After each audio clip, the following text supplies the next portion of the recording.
J'inviterai maintenant M. le député de Saint-Hyacinthe à prendre la parole. Merci, M. le Président. Alors, pour moi, je suis très heureux de prendre la parole ici aujourd'hui pour être critique sur le budget qui a été déposé il y a déjà quelques semaines. C'est un budget qui, pour moi, est désolant et régressif, qui fait en sorte que ce gouvernement a perdu toute crédibilité aux yeux de la population du Québec. Promesses non tenues suite à l'élection de 2008. Pas de hausse de taxes, qu'on disait. Pas de déficit. Pas de problème à la caisse de dépôt et de placement.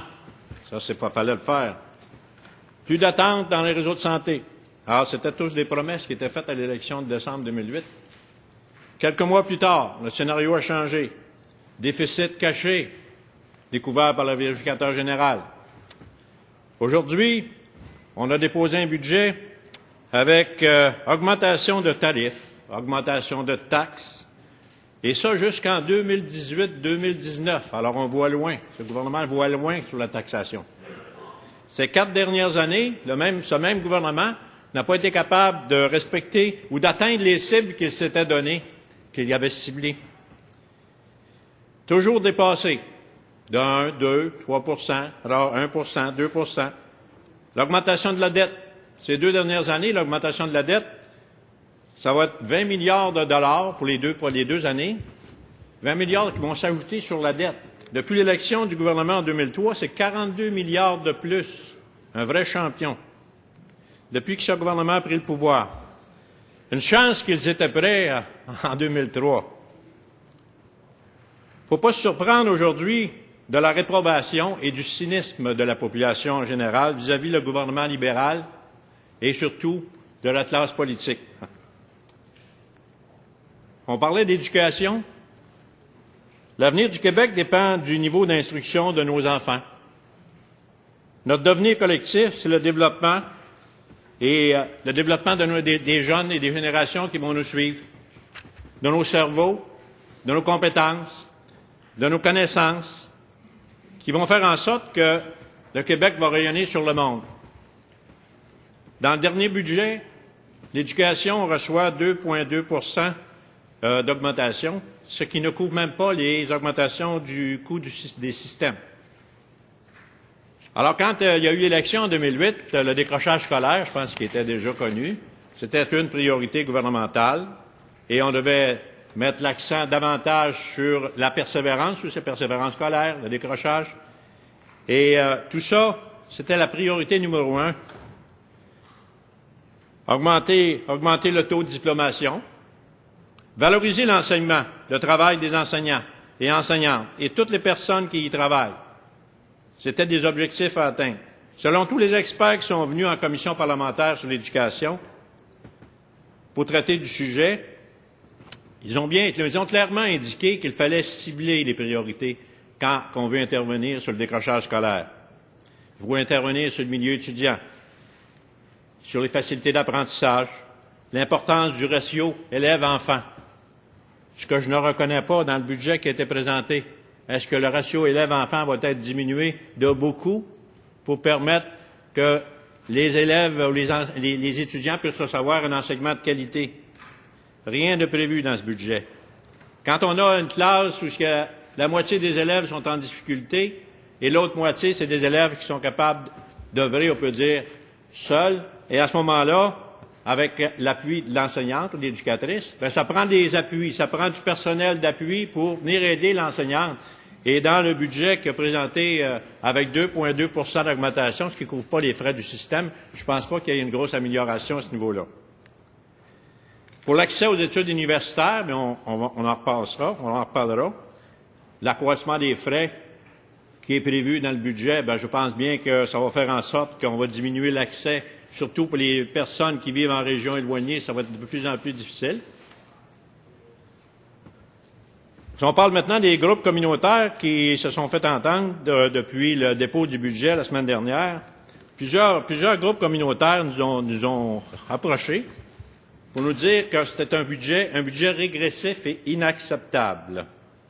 Le gouvernement a sonné le glas de la justice et de la solidarité sociale, faisant délibérément le choix d'ignorer les inégalités socio-économiques toujours plus grandissantes et refusant de s'attaquer à la pauvreté. Ça, c'est un courriel que j'avais reçu d'Attaque Québec. C'est une coalition opposée à la tarification et à la privatisation.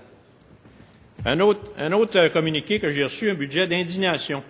Quand j'entends les commentaires oser dire qu'il s'agit d'un budget faisant preuve de courage politique, j'ai envie de crier qu'au contraire, qu'il s'agit d'un budget qui fait preuve de lâcheté politique. Un budget qui ne touche pas aux impôts des plus riches. Un budget qui installe les taxes et des tarifications uniformes pour tout le monde, peu importe les revenus des citoyennes. Moi, j'appelle ça de l'injustice, du mépris, de la violence économique à l'égard des plus démunis de notre société.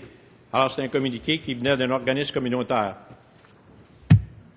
Un budget régressif et inacceptable. La Coalition pour la pauvreté. Collectif d'action populaire, Richelieu-Yamaska.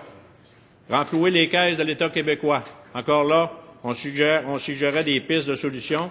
C'était de taxer davantage, ou pas de taxer davantage, mais d'imposer aux particuliers qui ont de l'argent, qui ont les moyens de payer.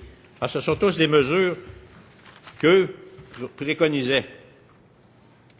Puis, quand on a entendu le discours du premier ministre puis des intervenants qui nous disent que les familles québécoises qui sont moins bien nanties aujourd'hui sont moins pauvres qu'avant. Mais ce qu'ils nous mentionnent pas, par exemple, c'est que dans les calculs que le premier ministre a mentionnés ici, c'est qu'on ne tient pas compte de l'inflation, puis on ne tient pas compte de l'augmentation des tarifs d'électricité quand on fait les comparaisons qu'on nous arrive avec les chiffres. Alors, il faudrait peut-être reviser leur façon de faire et arriver avec des choses qui se tiennent. Les taxes sont régressives pour les plus démunis de notre société, et ça, c'est grave.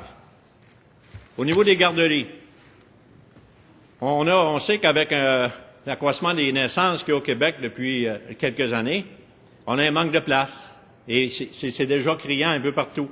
Je regarde juste dans ma circonscription, on parle de 1000 places manquantes au niveau des services de garde.